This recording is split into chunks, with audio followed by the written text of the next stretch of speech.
e-learning and collaborative platform for applying new ideas, from system innovation to attacking complex challenge.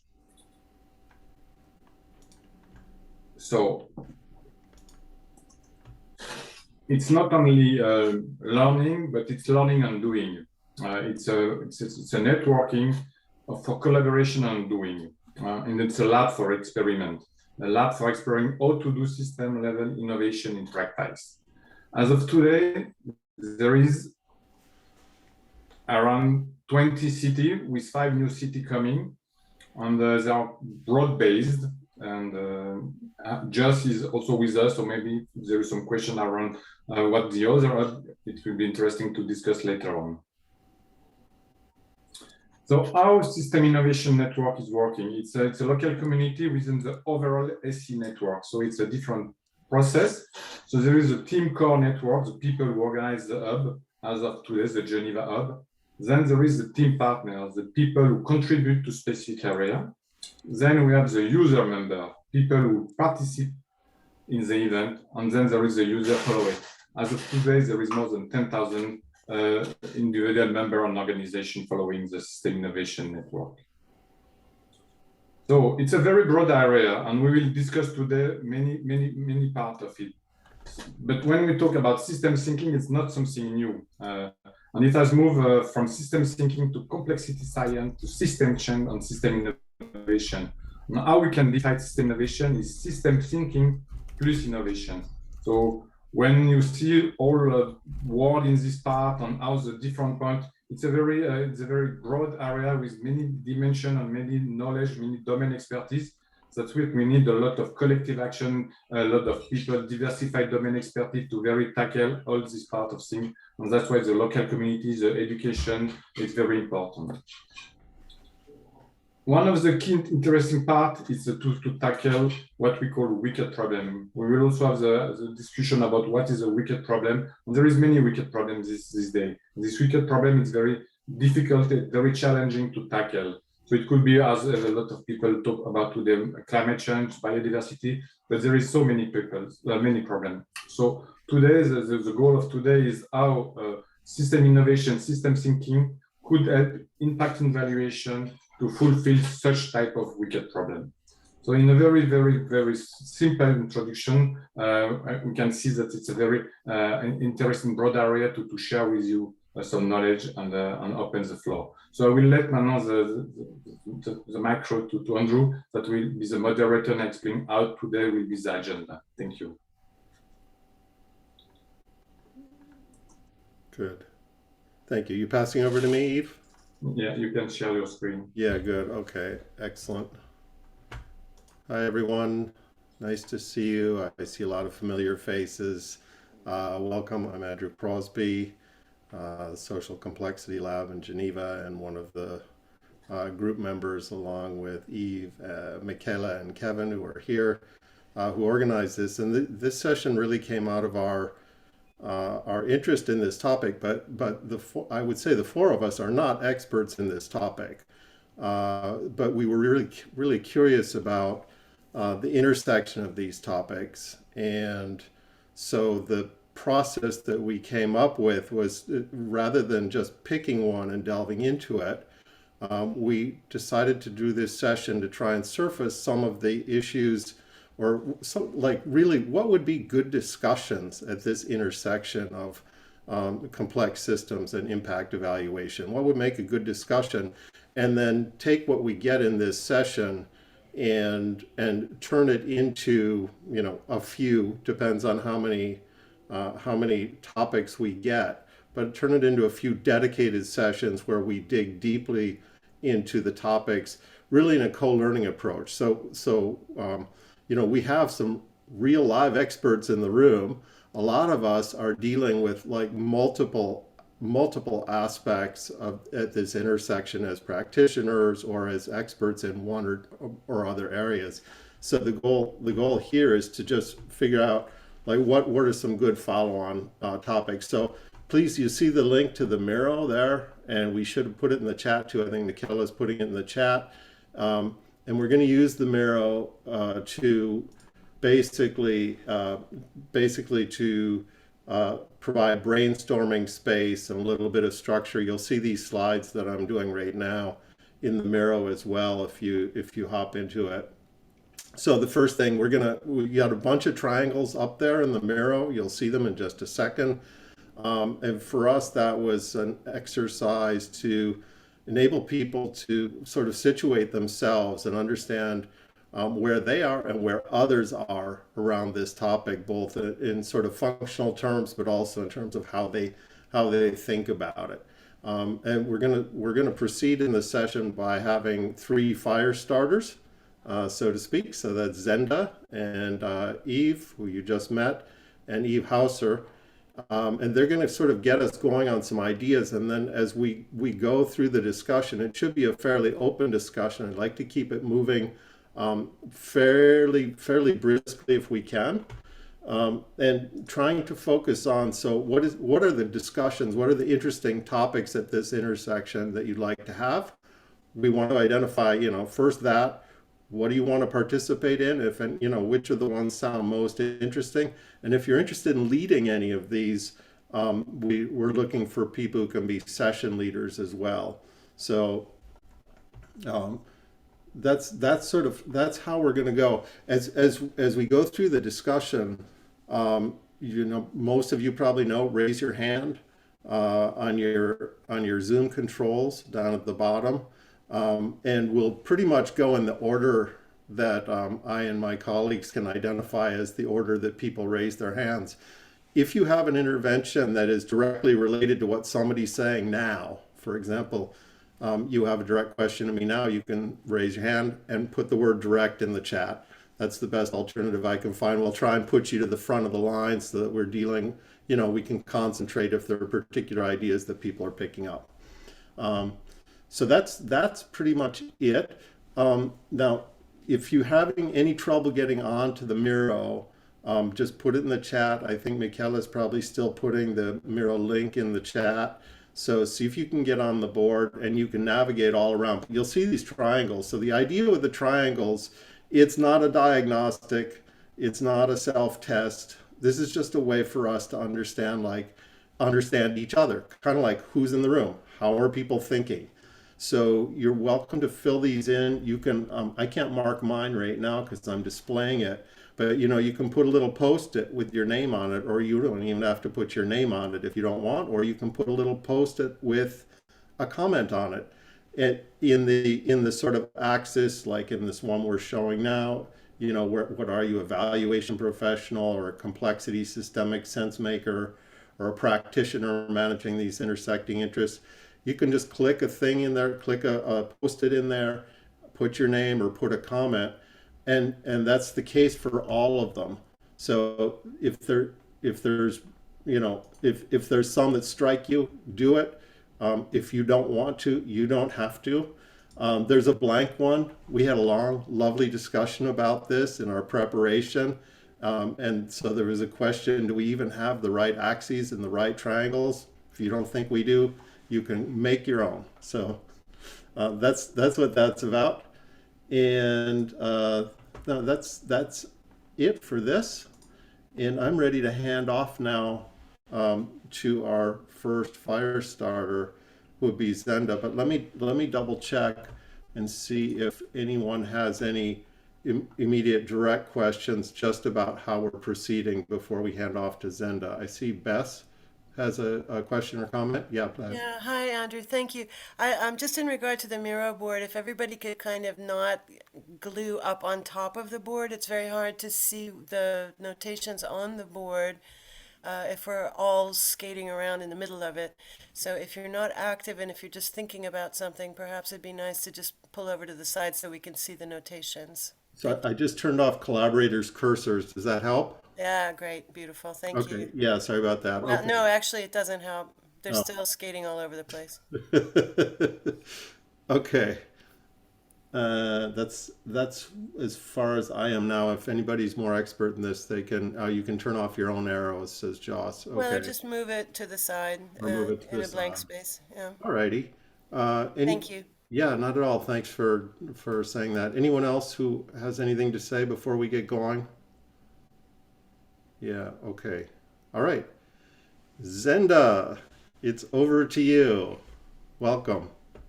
Thank you. Hello, everyone. It's so great to see all the faces, or perhaps just the names from all over the world, not just from Geneva.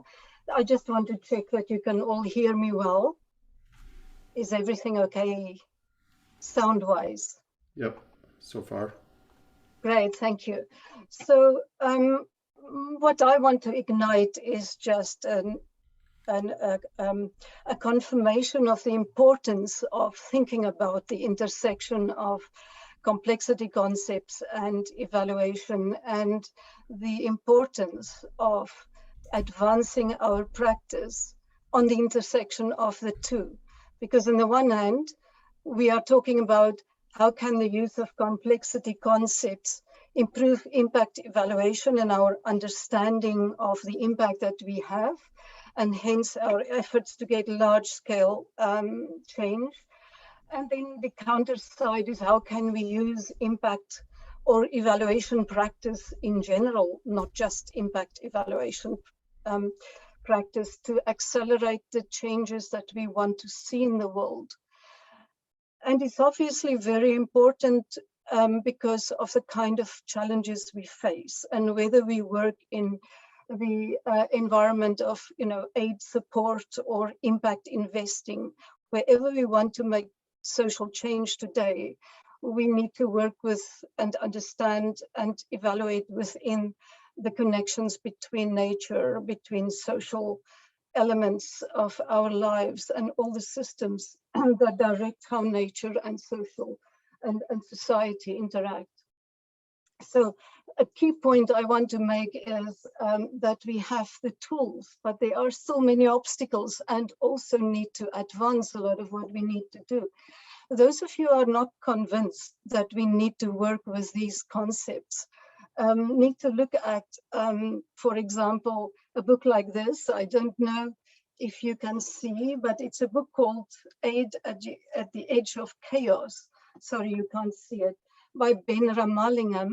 In 2014, he explained very, very well already that not only for complex climate-related and global challenges, but even for small interventions that one may do as a small concern, one needs to think about systems and complex systems in particular. So if you're not convinced yet, please read something like this, because it will confirm that we all need to delve into this. Just very quickly. So I have only 2 points to add. The first point is that systems and complexity concepts have been used in evaluation and in impact evaluation for the last 15 or even more years. It started in 1997 already with realist evaluation by Paulson and Tilley. And then we have somebody here in this virtual room, Johnny Murrell. I saw him here. This is a book of his, Evaluation in the Face of Uncertainty. There's systems concepts and evaluation, there is developmental evaluation, and many others. And then also techniques, specific methods that one can use, especially in impact evaluation context. That's like tracing, like a detective, outcomes harvesting, contribution analysis, process tracing, and others have been specially developed with the notion that there is a need to bring complex systems thinking into our work.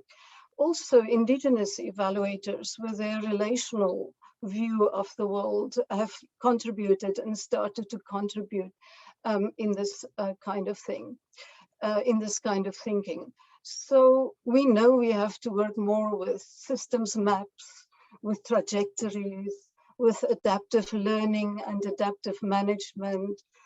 We have to work, of course, with unintended consequences and positive and negative synergistic effects, coherence, leverage points. And we need to think of warm data and thick data. And warm data is Nora Bateson. You can look it up, where it's about the patterns and the linkages, the patterns that we analyze when we think about how things interact and how the interventions that their design and implementation would be evaluated. And of course, we are dealing with systems change, and we have ways to look at how the systems change. But what stops us perhaps from advancing our practice is that there's a lot of politics and power asymmetries in the evaluation system that prevent us and the commissioners and the funders of evaluation to both advance the work and apply it more frequently. And there are other reasons too.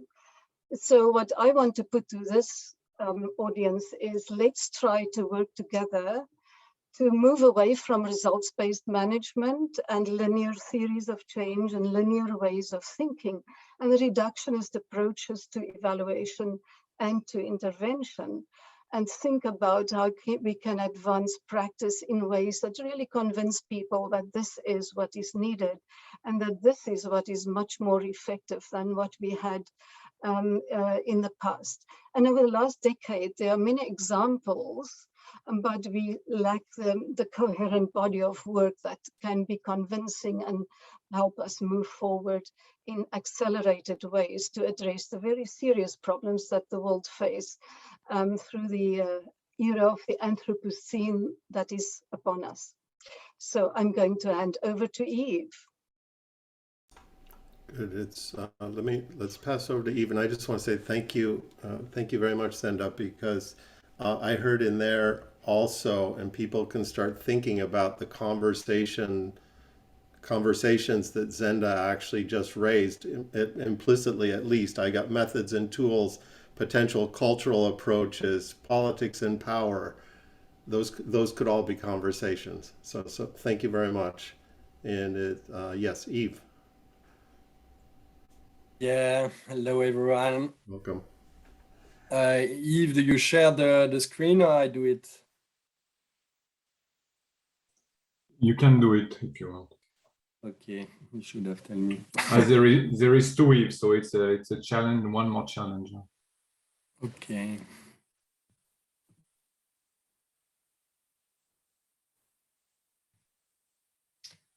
Do you see it? Okay, great. So yeah, as we have heard, there are some arenas where impact evaluation has been used for decades, like it's the case in medicine. In some other fields, it's common practice since 15 years, like in development studies, but in conservation, it has taken time to land in conservation land. So why do we speak now about impact evaluation in conservation? As it was already mentioned, we have these double crises, the climate and the biodiversity crisis, that highlighted the need to ensure that the funds, the scarce funding that is allocated to conservation strategies is having an impact. And this is really an imperative. So the problem is that, at least in the conservation sector, neither the public policies or the objectives and mode of management and governance have not been defined to allow or at least facilitate the measurement of impact. So it's a big challenge in the conservation field. So how impact evaluation can lead to a kind of evidence-based conservation, because this is what we need. So if we consider the impact as the difference that a particular protected area, as an example, make to one or more intended or unintended outcomes relative to a counterfactual of no intervention or a different intervention. So the impact is really defined as the difference between a situation that is submitted to an intervention compared to another one without an intervention. So it's really the with and without pattern. Impact is therefore defined in terms of avoided loss of biodiversity and avoided loss of forest, for instance. And this is this particular vision of impact that is of interest to conservation. To measure the impact, we need to measure outcomes of interest with and without the intervention, as I mentioned, in area that should in principle be selected on a random. As we are not in a totally experimental situation, we use what we call quasi-experimental designs. It builds on theory of change on one side and statistics to understand the causal mechanism between the intervention and the outcomes. So if I try to summarize it, in my field, impact evaluation is fundamentally a process of making causal inferences, particularly clarifying the causal path between practitioners' levels of actions and impacts about an unobserved counterfactual event. So if we consider that an outcome of a given protected area is affected by management actions and by a list of confounding variables, the challenge lies in analyzing the effect of the protected area on the response variable of interest, such as biodiversity or forest conservation, while eliminating rival explanation. So the method to bring the sites as if they were randomly selected is through statistical matching. I don't have time to explain in details here, but it's a bit complicated. Which in the end help us to select pairs of protected and unprotected parcels as control units, but which share similar biophysical and socioeconomic characteristics based on a set of given covariates. So now, when we have the indicators of outcomes, normally this should have been done during the establishment of the theory of change that is behind the intervention. When we have these indicators of outcomes along a gradient of protected and unprotected parcels, we are able to reconstruct causal relationships between elements of inputs defined as attributes of treatments, mechanism and effects of moderators that can explain the outcomes. So if I just now try to visualize a bit what can be the result of such an exercise. Here is a map of several protected areas in Western Tanzania in a forest area. And this was the result of an impact evaluation of the deforestation that was happening in different reserves. And through the process, we were able to demonstrate that the reserve that we are currently supporting, which is the one that is on the northwest part of the map, that this area was not impacted by deforestation during a time span of 15 years, when most of the other reserves were seriously impacted. So in a sense, the impact evaluation has supported the confirmation that the management, the particular type of management that were conducted in this reserve led to different outcomes and different impacts in terms of forest conservation and biodiversity conservation. So if I now try to reopen a bit the scope, and if I try to see how this could bring us to a common understanding and a common interest, I think that's the level where the expectations of the conservation and sustainable investment meet. We need reliable evidence of impact of interventions for both the financial sector and the conservation sector. And there is a need for us to work collaboratively to develop such models. And that's in a very summary way, that's what we are attempting to do in the context of access impact. So I will stop here for now. Of course, I'm open to any questions, but I think they will come at a later stage. So thanks, everyone. Good. Thank you, Yves. And here again, I mean, there are potential topics to follow. The big topic, of course, with conservation, and there's probably some subtopics that go in there as well. Let's pass it over to Yves Carnizola. Yves, would you like to do your contribution? Thank you. So just Yves, other Yves to stop sharing so I can share. So it's thanks.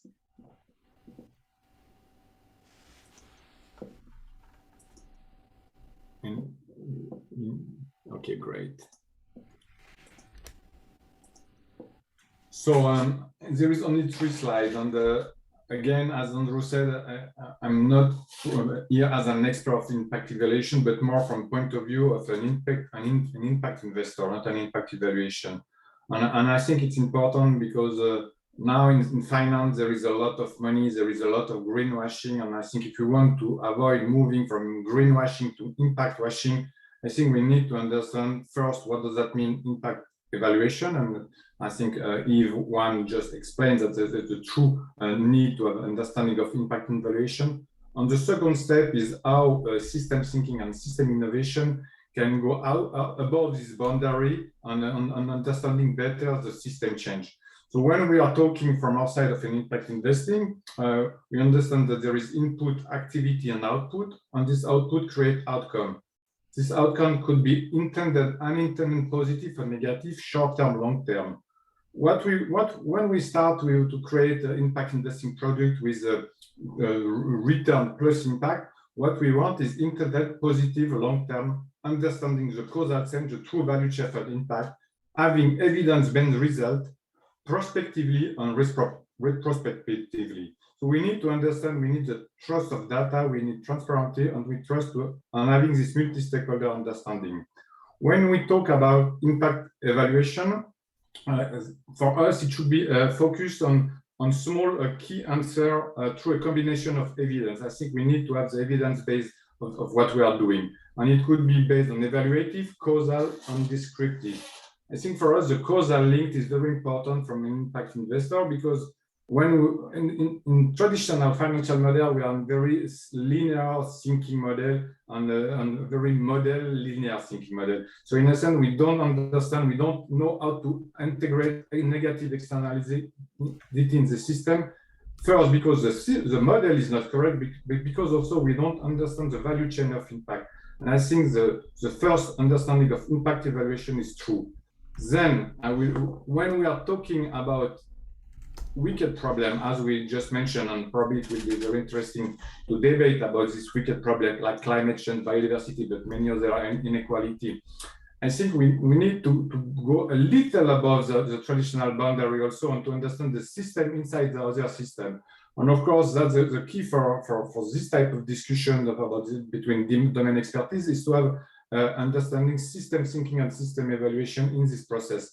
So when we are talking about the system thinking, it could help because he understands the interrelation between things, and we can have different perspectives and of course different stakeholders.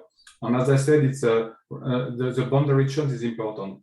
And of course, but probably a lot of people understand the difference between simple, when you can have a model and a very simple way, complicate that we don't need to solve, we need to resolve the complication. And of course, complex, where there is more uncertainty, and we need to understand system thinking. So in a sense, when we move with the iceberg model, we need to go one step further understanding the underlying structure. What's the new paradigm, the paradigm shift? We need, of course, to understand what is nonlinear and as I mentioned, the true causality link. In finance, we are always working about risk, and we assume risk. It's a simple model, an assumption around a return, and we measure asymmetric or not, like for example, volatility. So it's a short-termist measure of risk. And of course, when we talk about a wicked problem, we are much further, assuming that 90% of the people in finance is working to chase alpha. And when you understand that it's even not the systematic risk that we have to understand, but the systemic risk. So in a sense, we have to change also the model behind. We need a system level model. And system awareness, we need to have, we need not only private, but we need private public. We need a full awareness because it's a collective action. And of course, we need to move from a centralized to a decentralized system. And we need to understand the better resilience and the pattern of this connection. And what we need is not to find something locally, we need to find the ecosystem to have this positive outcome. So these tools is important, that the taxonomy and these tools are important to move from system thinking towards traditional finance. And from that, we can make the bridge and having a better impact investing world. That's my introduction from the angle of impact investor. Thank you. Good, thank you, Yves. Okay, so you've heard really a lot in just a few minutes. And what I'd like to ask everyone to do is there's an open discussion. It's time to contribute, but I'd like you to focus particularly on the discussions you would like to have, right? Think about it like that. I know we've got a lot of issues in the room, tons of them. But if you can, try and take your intervention from a point to kind of the discussion you'd like to have. That'll help other people understand if they, if they resonate with what you're thinking. So let me open the floor and raise your hand in the Zoom if you'd like to. And by the way, you don't only need to comment on what you've heard. The floor is open for your own ideas as well. So we're working in an open space.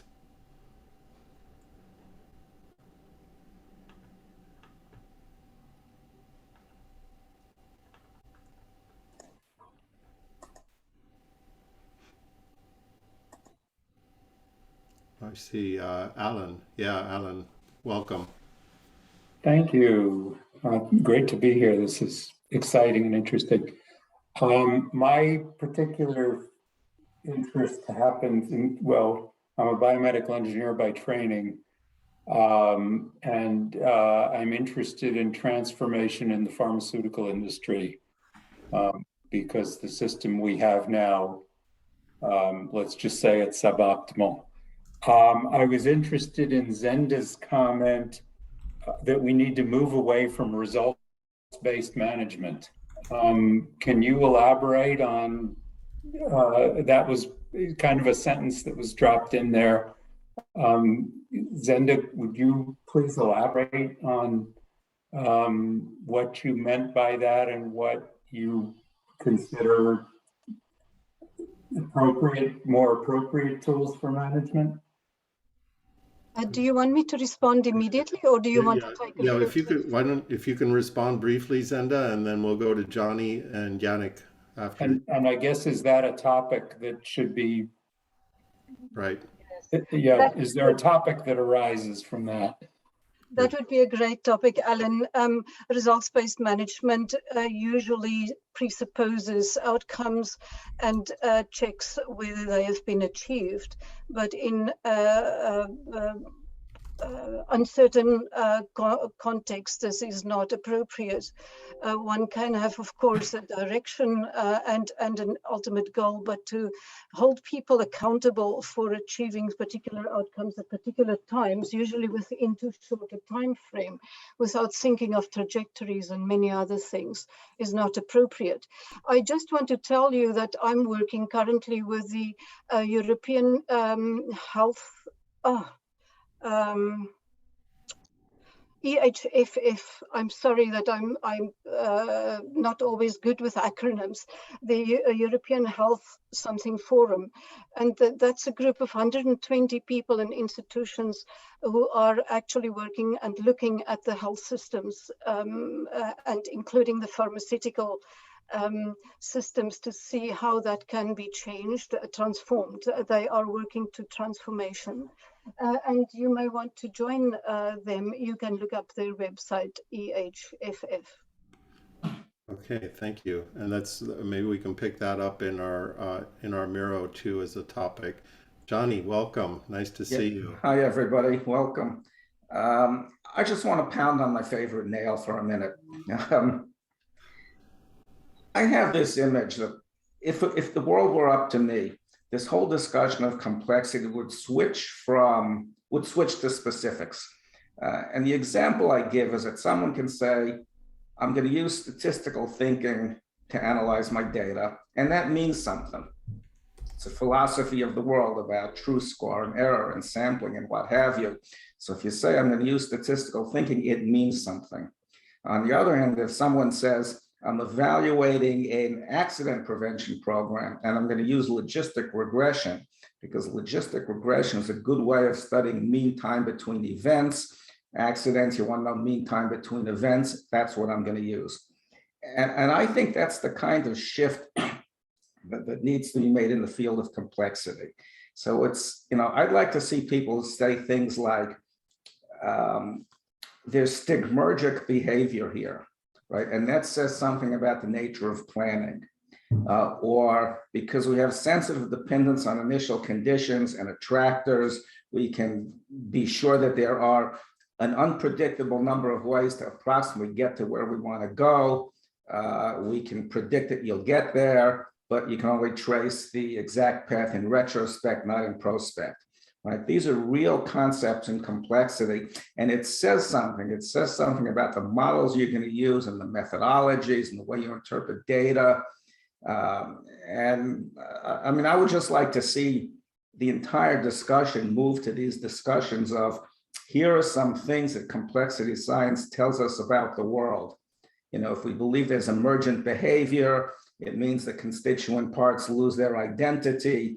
That says something about measuring parts and measuring wholes and looking for outcome variables and so on. So anyway, that's my favorite nail that I like to pound. And I really think that's the way the world has to go if you're going to use complexity science to do better evaluation. So I'll say that, I'll shut up, and people can ignore it or not as they wish. Thank you. Just let me try and interpret if I can. Like, what's the conversation? Is that a conversation about matching methodology and expectations? Or would you say it's a little bit more than that? I see it as a conversation about, well, I think I like to think in terms of models. And I don't mean logic models and the way we think about them in evaluation. I think about models philosophically in terms of how models are used in any kind of inquiry. And I think the models we use drive our methodologies and drive our data interpretations. And the models need to be based on how the world really works. Okay. And if the world really works in terms of complex behavior, that needs to be recognized in our models and has to drive the methodology and has to drive our data interpretation. I like that as a topic. I don't know if anybody go for it, but models based on how the world works. Yeah, I will talk about that ad infinitum, ad nauseum, if anybody wants to get me started. Okay, let's see if we got any joiners. Thank you. Nice to meet you. Yannick. Yeah, thank you. I would have 2 points, and I think they very much touch on what has already been shared. So the first thing I'm curious about is really how to measure the relational quality within the system or processes, you could say. Because if you base it on complexity, it's much more about, for example, trust or the level of participation. And how do you measure that? What are good frameworks, methods, and so on? So this relational component. And the second thing is about indigenous knowledge, which what has been mentioned, and how to really use that, not only as a conceptual framework or something that is nice to just mention here and there, but really actually work with that in evaluation. Very good. Thank you. Thank you for bringing up indigenous knowledge again, too, because I think that intersects with some of what we've already heard. Yeah. Floor is open, folks, for comments or new ideas. I just want to say, Andrew, that we are trying to capture some of the points in the Miro board. So for everyone, it's on the right-hand side of the board. We are capturing them in cycles. So you can attach your name to some of the cycles that you find the most interesting to you. So we know about how many people are interested in those topics. Thank you. Perfect. Thank you, Kevin. That was a perfect time to intervene.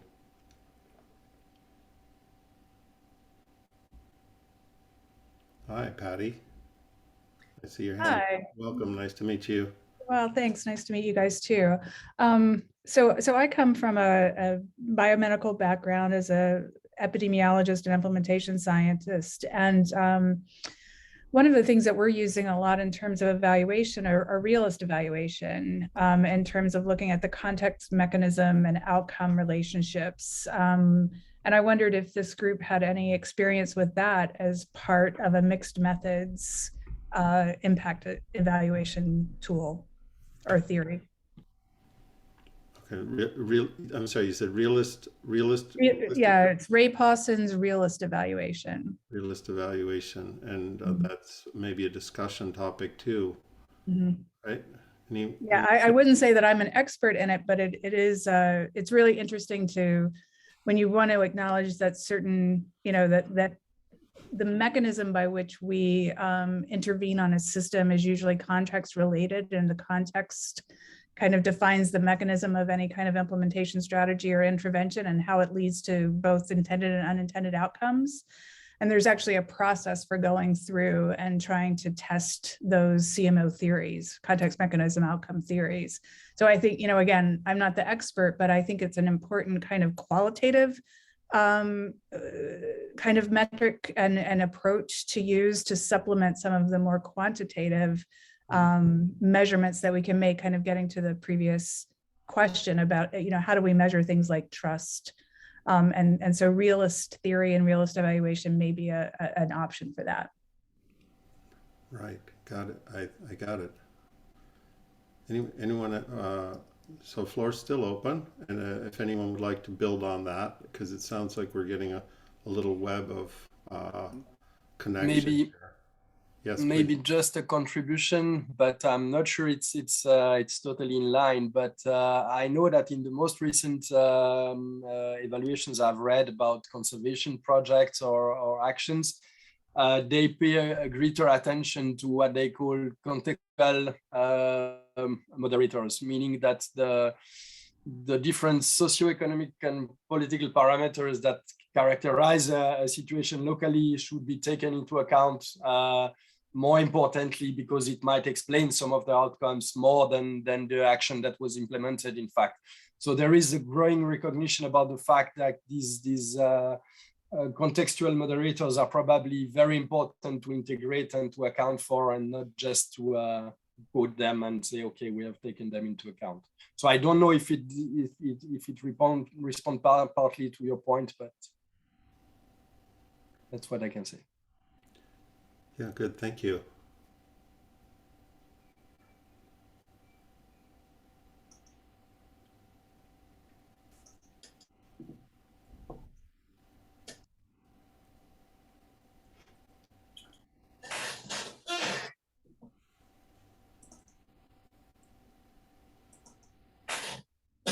Yeah, Yves. Yeah, in the triangle, there is a part about technology, and as we are working again from the angle of the impact investing, we need to reduce the rent, we need to reduce the intermediary, and we need to improve the asymmetry of information. On that front, there is the new technology, and maybe it's interesting to open the floor about how this decentralized solution, blockchain, and how people can position or think about it. There is of course the more permission, non-permission blockchain. So it's not a debate about blockchain, but how we can see about technology and how we can improve also this kind of impact evaluation on creating this collective intelligence through a kind of decentralization.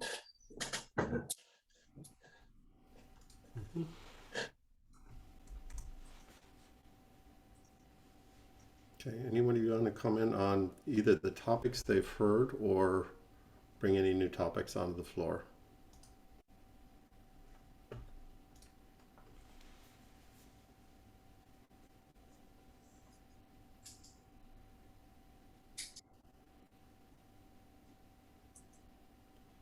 Hi, Peter. Welcome. Hi. Hi to everyone. And I find this a very interesting discussion. And the point I just want to raise is that I'm sort of at the front end of evaluation, in the ILO, in the UN system. Many of the evaluations, and this will apply to many other contexts, are project level evaluations with limited resources, limited time, limited technical capacity and expertise available. And the challenge is, if we want to use some of these approaches and get to a more system thinking, which I fully agree with, and that's really how you look at sort of transformative evaluation, and really you see the system that we are operating in. And I think the pandemic has illustrated that very well. You need to create the conditions for being able to do that, and those conditions are, of course, the right methodology, but it's also expectations from the various clients and the stakeholders. It's also, funding availability and so on. And the challenge, for instance, that we have faced is how can you do fewer but better evaluations in this context? You also have the political context, you have the donor context, you have all of these, different stakeholders. And that for me is really the challenge, and my particular interest is how do we, make this realistic evaluations, realistic in the sense of evaluations that can actually be done, so that we can build up the knowledge base of evaluations that have tried to address some of these systemic issues and taking these approach. So that's something I would really very much like to see more work being done on, and more practical things that can be applied. Thank you. Yeah, thanks. So if I got you right, that's both a political and both political and technical in a way. It's like it's trying to narrow in on both expectations, but also on potential. Is that right?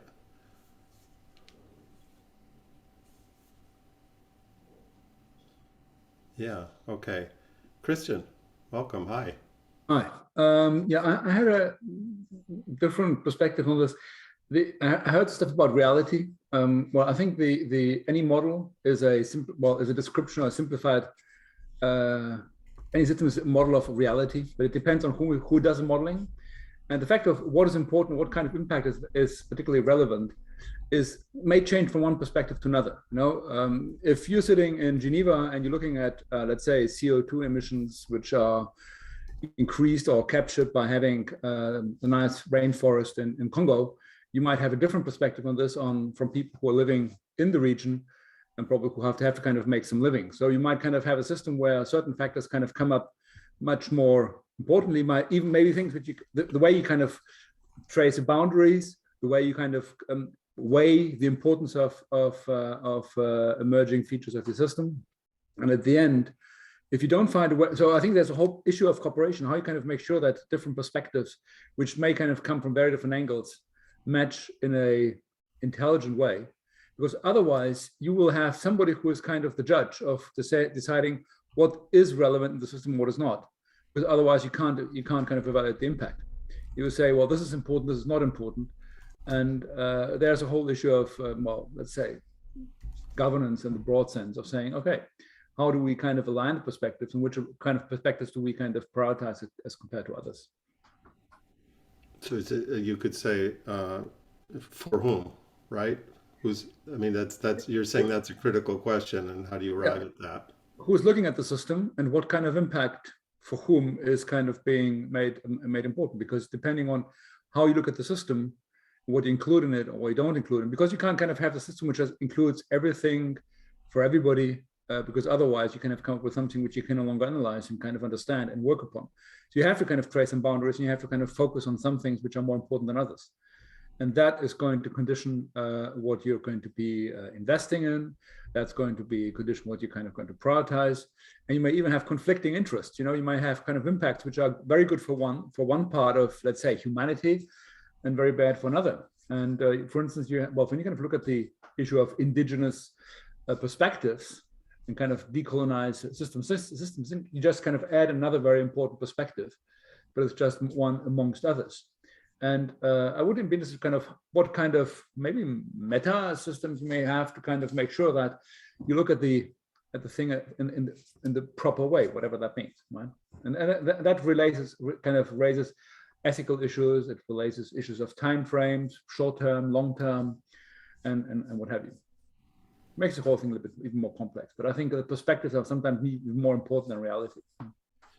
Yeah, it's a good point. In one of my previous lives, in the trade world, the OECD was evaluating aid for trade, and nobody ever really thought about actually asking the recipients of aid for trade about how they were experiencing and whether it was working.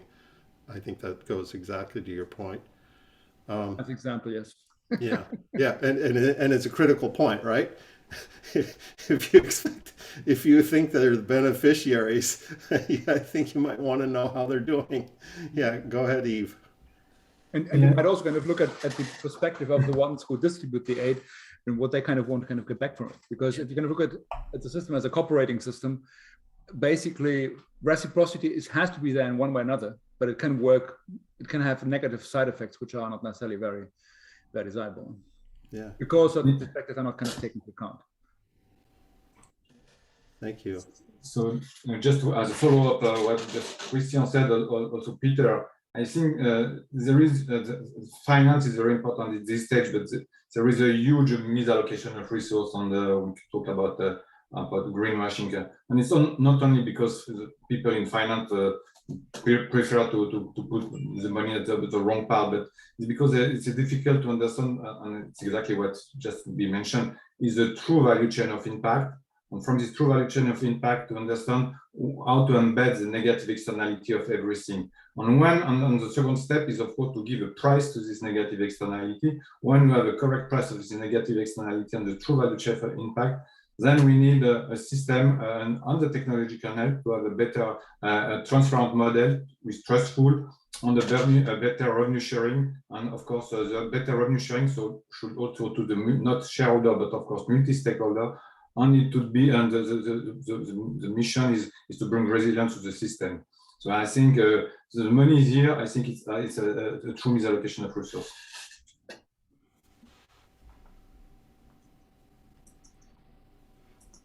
I'm wondering if you turn that into a discussion topic, what's the discussion topic, Eve? If you just sharpen that a little bit.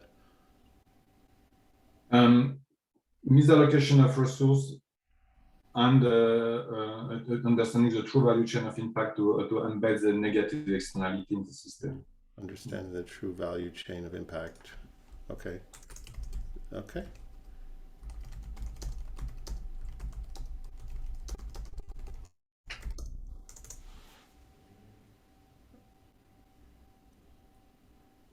All right.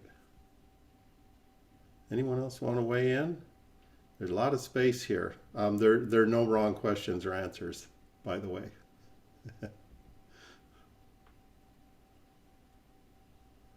Okay, I see one in the chat from Joanne. How might feedback be built into evaluation frameworks and influence decision making? Yeah. You want to say anything else about that, Joanne? Go for it. Sure. Yeah, welcome. So my observation has been that we do receive feedbacks in all sorts of decisions that governments, organizations, and individuals make. However, there is this strong inertia that's almost built into our organizational DNA and personal DNA that we are somehow preventing us from making course changes, direction changes. And you can observe that from how different levels of governments dealing with the COVID pandemics and many other crises. So how do we build the relevant feedbacks, what all feedbacks are relevant, I suppose, into the evaluation frameworks, and how might the evaluation frameworks inform decision-making down the road, almost like changing directions? How would that happen? How would that work? Good question. And I think I'm sure I've sort of heard it in different ways, but you're talking about how do you make it dynamic? Yes. Right? Yeah. Yes. Yeah, good point. So we tend to be so linear. So we talk about going from linear thinking to non-linear, but then our actions betray us almost all the time. So we tend to go on, once we make a decision, we tend to double down and saying that this is it, because we're looking for evidence to support that decision. It's our cognitive biases that's at work. And of course, you're going to find more and more evidence that this is the correct thing to do. So you're no longer open to alternative directions. So how do we? I don't have the answers. Thank you. No, but that's a great question, because it completely changes the dynamic, I think, of how one might approach impact evaluation. Anyone else?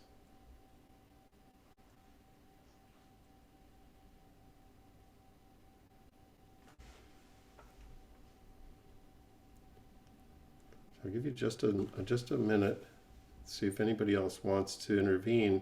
And when the discussion wanes a little bit, what I'd like to do is just bounce us over to the Miro again and have people look at the topics that have been popping up there, and we're all free to play around with them, including adding new bubbles and adding your name, particularly if you'd like to participate in that topic, or moving things around. So it's going to be a pretty open tableau, and what we'll do with that is bring it into a subsequent meeting to which you are all invited of the Geneva Hub, so that we can sort of understand how things group and where the interest is. But let me give another minute or so to just see if some ideas surface here that are of interest to people. Yeah, Fabian, welcome. Hi, hold on. Yeah, it's just a feeling from the conversation, and it probably echoes a bit of what Joanne has just said. It feels to me that impact evaluation's main purpose seems to be related to financial support to other I guess projects.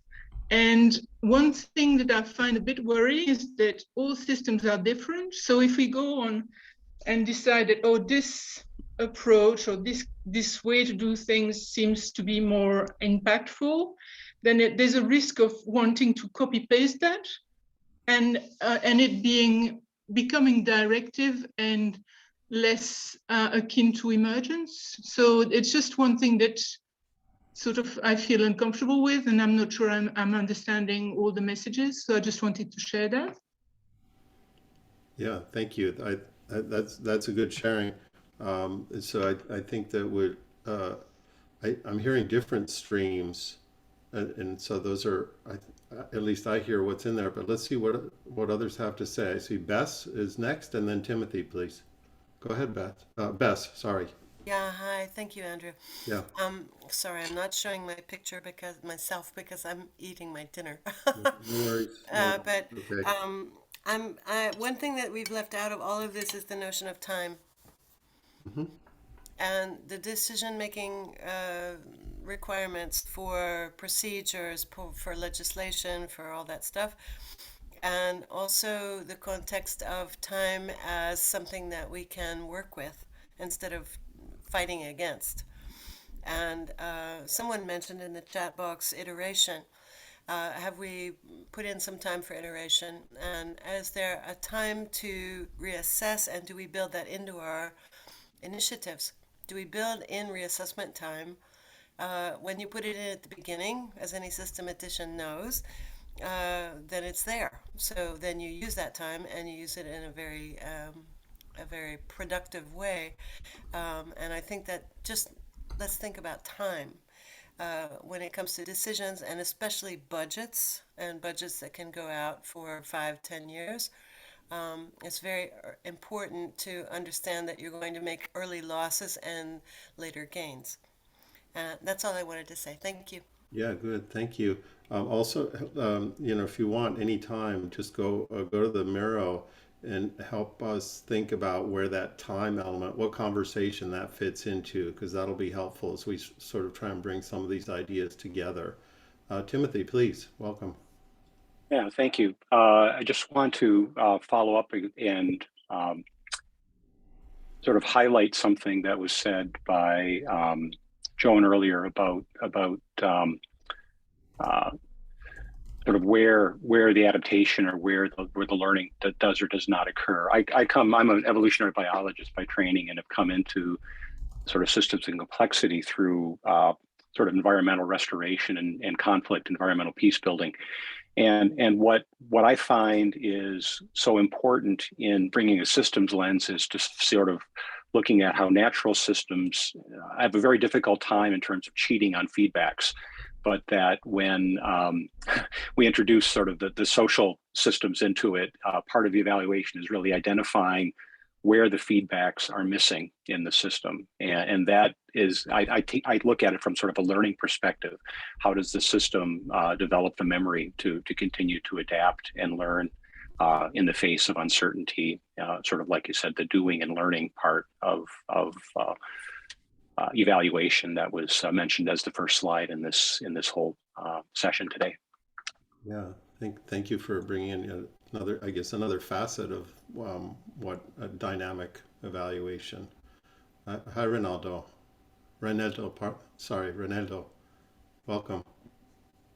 Yeah, hi. I want to just throw in a thought here. I consider that we are in the real world kind of thing down in Belize, Central America. Recently, we were in the news with the major event at COP26, where our government converted a bond that was held by major bondholders into the blue bond. But what I wanted to get at was I'm currently the vice chairman of PACT, which is the Protected Areas Conservation Trust, and the chairman of the Strategy Committee. And we recently, 3 years ago, moved away from what was grants into a conservation investment fund. And again, we're looking at impact and results that we get from out of it. A bit of the problem that existed is that we had a pandemic 2 years, and a lot of what was originally projected didn't come about because of the pandemic. But the question that I have for the panel is basically the matter of impact and models and systems thinking and all the things that we put into it. A lot of times seems to be, and as mentioned by a recent member, financially driven as required within the finances or donor funds. But we are at the beginning of our next 5-year strategic plan, and we're moving into a different approach to impact analysis and impact assessments, but tied in within the conservation investment principles. And so my interest here has more to do with how we can apply some of these within the real world, small country, 400,000 people, 23,000 kilometers square, but with 104 protected areas, and so on. And so the models that you are suggesting, and I've clicked on a lot of the links, which I will look at later, but it's more kind of a guidance within you guys who are up in the big financial areas and consultants who are consulting in the big areas, and we are down in this small world, but at the same time, we are looking for solutions that relate to our world. And so I'm just throwing that out to you for quick thought or future collaboration. Yeah, thank you. And if you can help us figure out how we incorporate that into which conversation, if you can see the mural, it's a great point.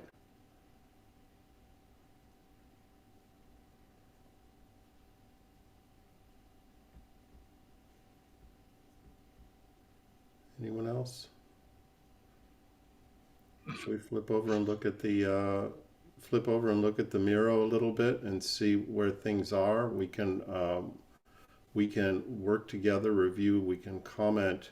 I'm assuming that almost all of you can see the mural, but maybe I would share it. Is that good? Anyone else want to make a comment right now before we flip over and do that? No? Okay. So let me go back to the mural if I can. Bear with me for a second. There we go.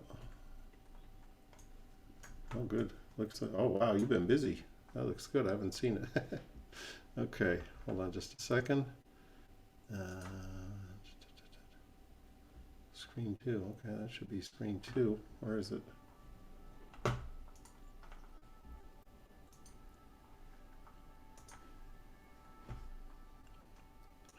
I'm having a hard time finding the right screen. There we go. Okay, I think that's it. Yeah. All right.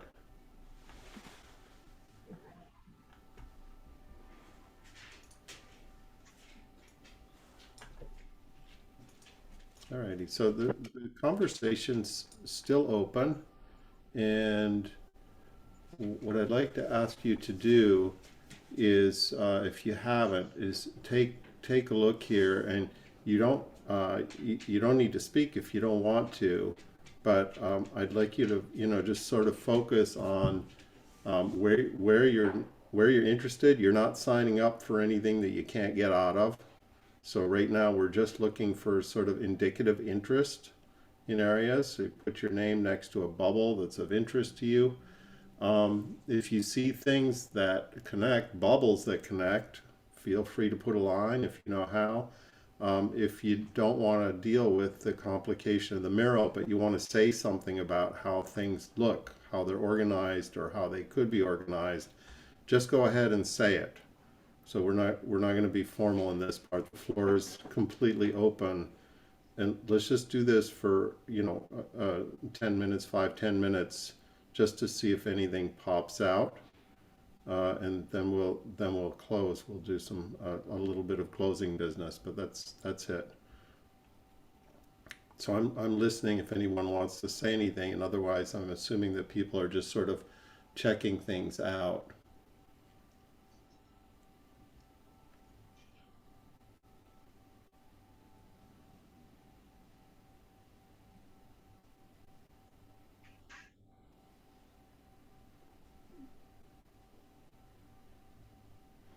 I see somebody put, I see some lines going from power and political issues to cultural approaches to indigenous knowledge, which look like pretty good. Actually, those look like pretty good connections to me. And I see the bubble, hard, big, and warm data. What does that connect to? Is that more about methods and techniques?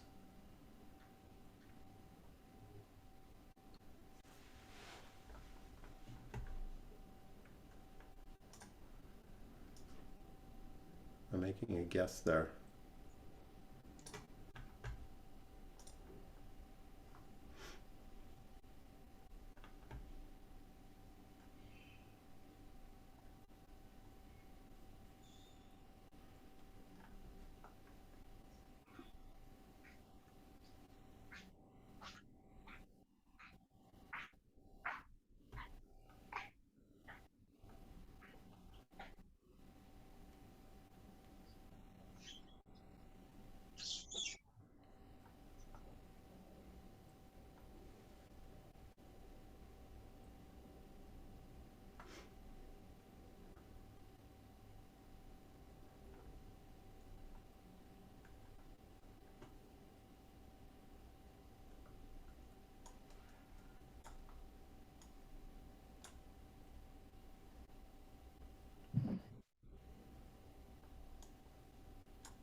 Everybody able to access the Miro okay?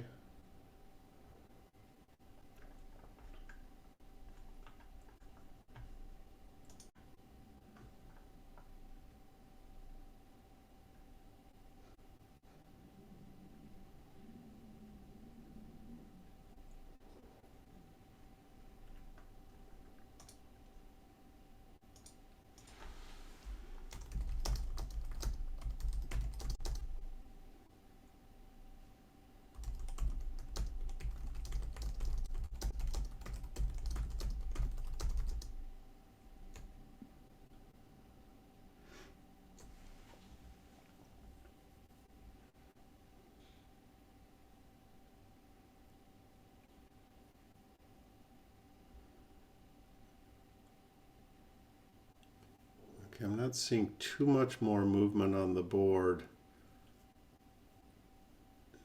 People still working away at it? If you are, just I'll give you a minute, or if you're not, let's say just put up give me a little sign or something if you're still working on the board.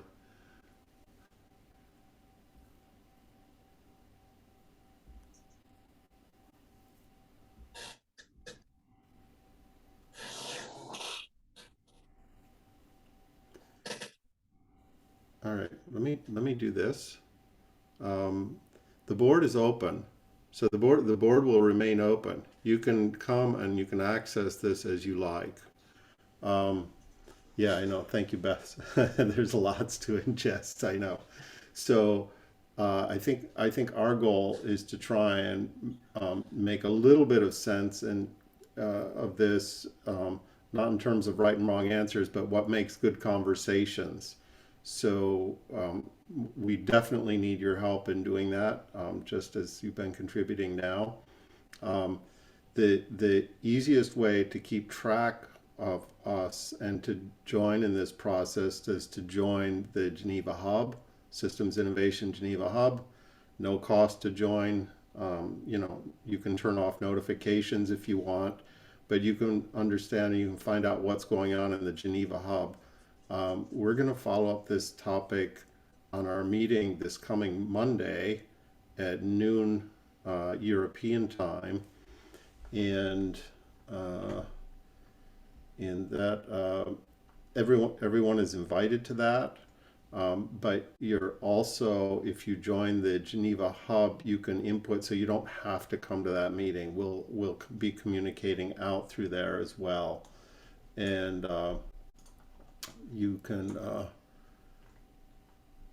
connect with us here. I'm sure Michaela has put already multiple times how to join the hub. The bottom of this slide is our the coordinates for our call. Anyone's welcome to come, and my guess is it's going to take more than one session on Monday to sort of get things into their respective categories. If you would like any of us to communicate with you or keep you in touch any other way, feel free to put your details or send your details to any of us, or connect with any of us on LinkedIn. The four of us and Joss are all on LinkedIn, so connect with us and we'll keep you looped in. So I think that's about it. Anyone else like to say anything else? Any of the Geneva Hub partners or anyone who's here today? Anyone want to say anything? You're welcome to.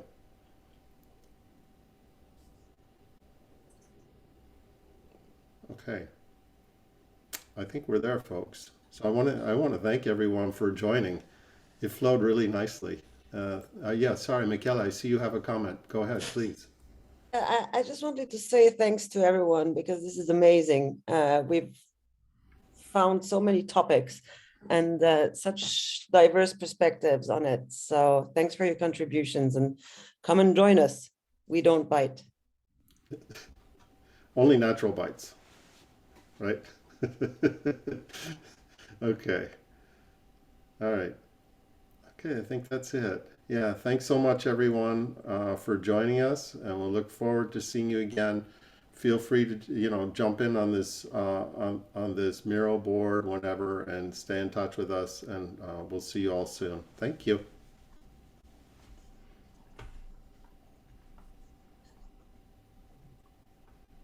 Thank you. Thanks.